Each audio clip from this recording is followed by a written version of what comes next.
How meaningful is your NPS? So Fred Reichheld, who wrote the book on NPS nearly 20 years ago, has been looking at how companies implement the NPS system. And sadly, most companies, and therefore most professional services firms, are just not doing it right and therefore not getting the full value. In particular, he's seeing two things that firms could do better in order to get a lot more value out of the system.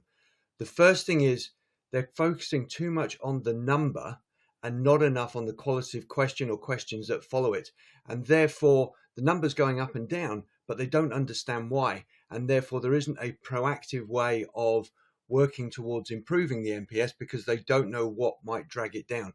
And so the whole idea of the NPS helping to drive better customer experiences, better loyalty is being missed because in the focus on the number, firms aren't actually seeing what they need to do and what's working in order to make it better.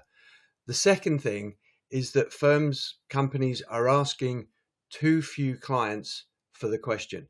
So therefore, he's saying that 90% of your customers need to be asked a question for it to be valid. And that makes sense, right? Because if you're only asking a small percentage of clients, then the number's not reflective of your client base. It's only reflective of the people you've asked the question.